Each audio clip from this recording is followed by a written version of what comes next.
Hi all, welcome and welcome back to my channel. The story I'm about to share with you is shocking, not only to me, not only to you, but to the surviving family members of a 32-year-old man from Bibb County, Alabama, who police say murdered his wife, two children, his niece, and his nephew. Because just 10 minutes before Brandon Kendrick shot 5 members of his family, each in the head, his grandfather said Brandon was sitting with him and his grandmother, and they were laughing and joking and having a good time. As a matter of fact, he said while Brandon was visiting with them, his wife returned home with their children, and she even joined in and talked and laughed with Brandon and his grandparents for a bit, before taking their children up to the apartment where they lived, over his grandparents' garage. His grandfather, who's a pastor, told his congregation that shortly after Brandon's wife, 24-year-old Kelsey Kendrick, took the children to their apartment, Brandon got up and went home as well. Then just moments later, they heard a gunshot. The pastor said after he and his wife realized what they were hearing, they jumped up to go outside, but Brandon went to them instead, with the gun still in his hand. His grandmother grabbed the gun in Brandon's hand, and it went off, but nobody was hit. And Brandon's grandfather said he tackled him to the ground. While he shared the horrific story of what occurred at his home on July 18th of 2024 with his congregation, he also shared some of his grandson Brandon Kendrick's heartbreaking history and how they did what they could to help him after they took him in.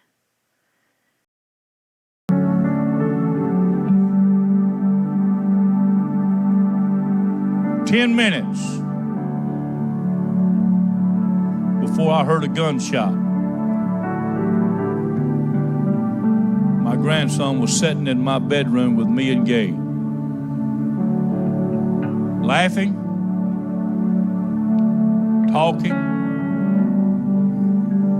talked about the first time we ever took him to a restaurant for his 13th birthday. He had never been in a restaurant. We took him there for his birthday. All he'd ever known for 12 years was abuse. Physical, sexual, mental, drug.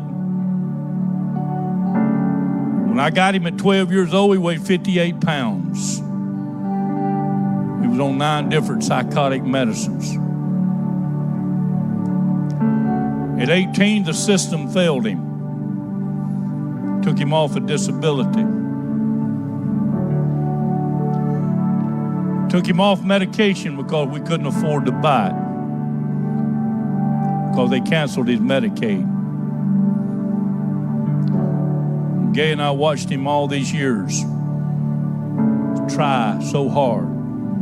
Talked to every agency, talked to everybody. We tried everything, had him instituted in hospitals, only to be discharged with no medication, no follow-up, no doctor, nothing.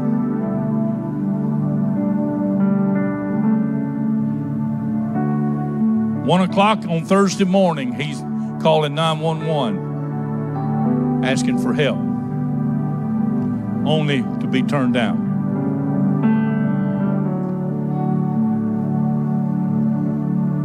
In the bedroom with me and Gay, we're talking about the J. Alexander dinner we took him to, a few other things. We're laughing, talking. His wife had gotten home. She came in, laughed with us a little while, left. He got up 10 minutes later, pow! I told Gay, I said, "That's a gunshot." She said, "Yeah, it was." She was sitting on a little sofa here. She got up. I didn't have my shoes on, so I'm putting my shoes on. Here he walked in our bedroom with a gun in his hand. She was closest to him. She grabbed the gun. It went off.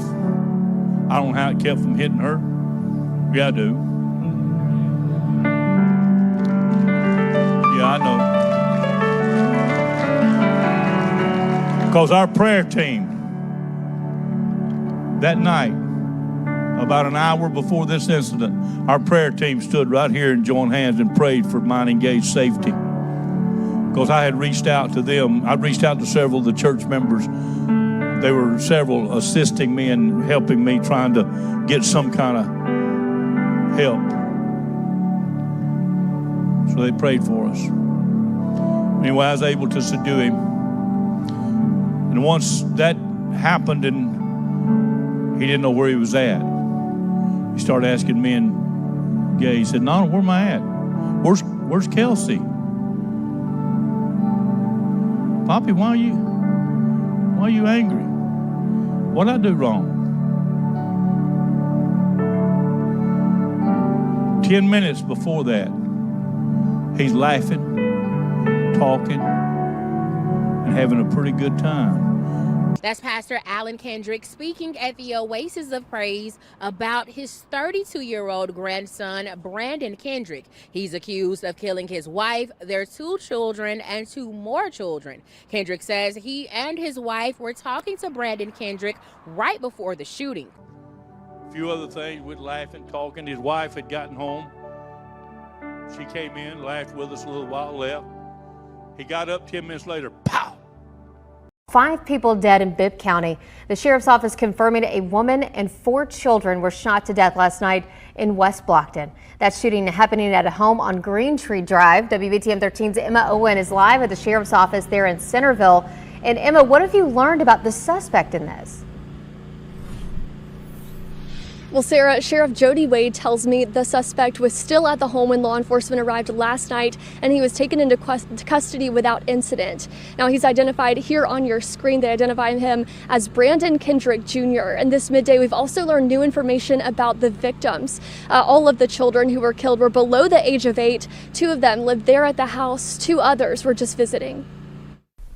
2 of the children were his children, and the adult female was his wife. The prayers for the family and for the officers and emergency personnel that had to respond. Now, the shooting resulted in a massive presence of law enforcement. They were at the scene for about 10 hours, and WBTM 13 was there as the investigation began last night. Wade tells me they got the 911 call a little after 8 for the shooting, and it was there that officers found the 5 victims. Now, the State Bureau of Investigation has taken over this case. As soon as we learn more information about the victims and the suspect, we'll let you know here on air and inside the free WBTM 13 app. Her smile just lit up the room. Kelsey Kendrick's family claims she had a contagious laugh, a personality which could brighten anyone's day, especially if her 6-year-old son Caleb and 2-year-old daughter Kinley were with her. The children had her personality. They were the same way, bubbly, loving, just full of life, full of joy. Then last Thursday, they gathered for an early birthday party for soon-to-be 9-year-old cousin Colton Daniels. Around 8 o'clock that night, Shannon McCoy received a call from Daniel's mother. She said, "Shannon, Brandon, we just got a call, and Brandon has done shot Kelsey and the kids." Investigators say Kelsey, Caleb, Kinley, plus cousins Colton and Haley Daniels were all shot to death. Husband, father, and uncle Brandon Kendrick was arrested on the scene. This afternoon, he made a virtual court appearance on the 5 capital murder charges he faces. He pleaded not guilty today by mental disease or defect. What's your reaction?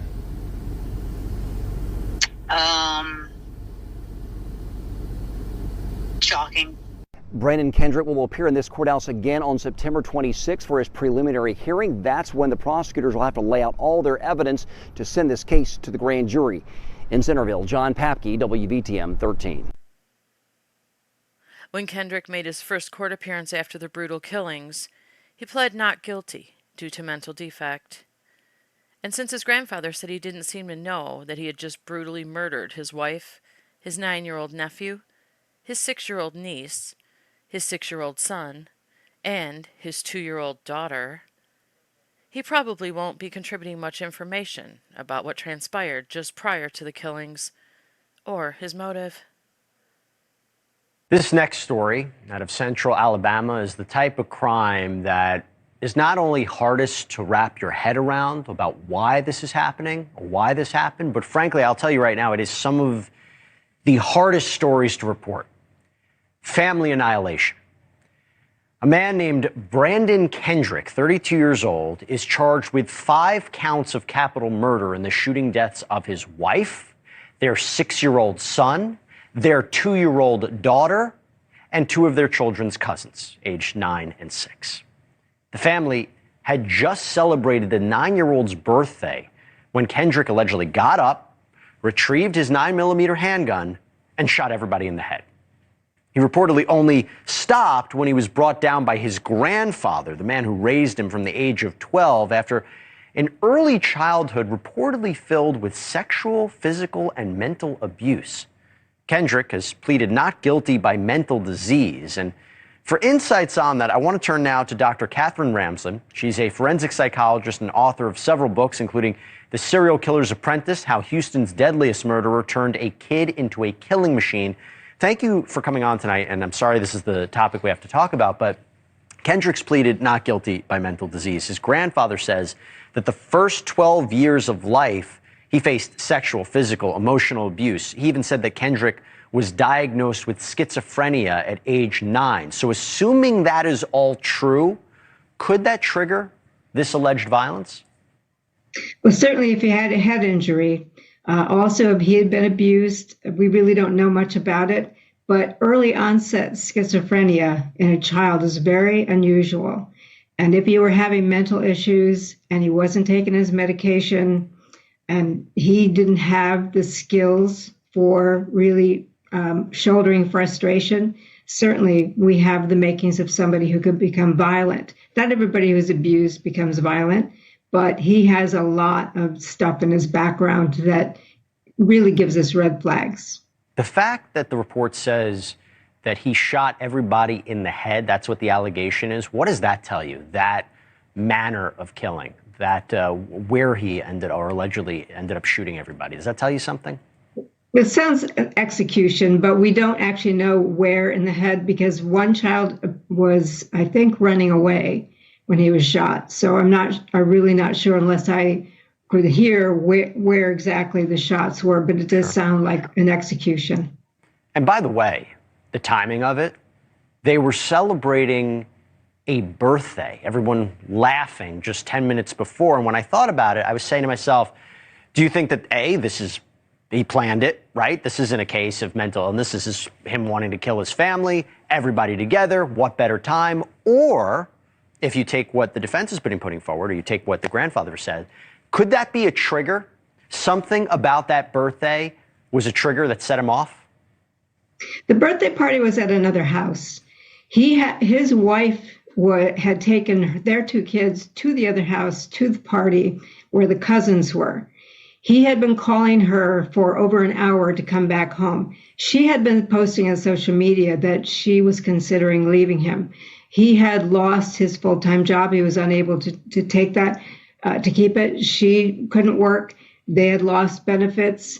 They were living in a garage apartment. There's a lot of strain in this marriage. He is telling her to come back. Her plan had been to stay overnight at the other house because the mother of the cousins that were killed was going to have surgery the next day. But she was persuaded to come back home. She brought her 2 and the cousins so that she could watch them while the other mother was having surgery. So that wasn't where the party was. But yes, they were laughing, seeming to have a good time. However, the door was broken down. I would suggest an argument ensued because their marriage was already under strain. An argument ensued. She probably locked the door. He broke it down, and that is when he shot them. So it doesn't sound planned to me. And I think that's what he's going to say, that it wasn't planned. He didn't seem to even know what he had done. I think he was enraged at something. Yeah. And certainly the fathers who kill their families tend to have a sense of ownership where right. You can't leave me. I'm the one who makes the decisions. Those kids belong to me. And that's part of what happens. And you know what the saddest part about this is? No matter how this legal case winds up, we may never get the answers as to what really happened. And that's one of the tragic thing. Dr. Katherine Ramsland, thank you so much. Such a shocking and horrific story. 5 young lives wiped out. 4 precious children caught in a nightmare that they had no way of escaping. Will investigators ever find out what actually happened that night? Or will it remain a mystery because Brandon Kendrick just doesn't remember. His grandparents said that they had no indication that he was going to do anything horrible like that, just 10 minutes before it happened. So what happened during that 10 minutes? Between the time Kendrick was laughing and joking with his grandparents, and he returned home to his wife and children. We may never know for sure, but I think Kendrick's grandfather has a good idea what he thinks happened in those vital 10 minutes. The last 10 minutes, his wife, children, and niece and nephew would ever have on this earth.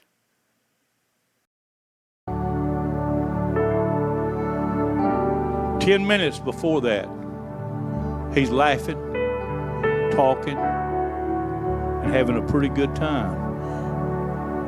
Don't you think, if you don't have Jesus, that you're going to walk out of here and everything's going to be cool? Because you ain't no match for the devil. Well, I'm not mentally ill.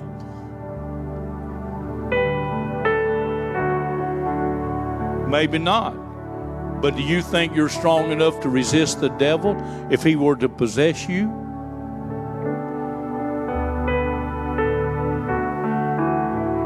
Better get your heart right with God, because you may be the next one on national news." Thank you for taking the time to listen to this horrific story. I'll be praying for the loved ones of the victims whose young lives were so brutally stolen from them, that they somehow find the strength to get through this horrible nightmare. Stay safe out there, and I'll see you on my next video.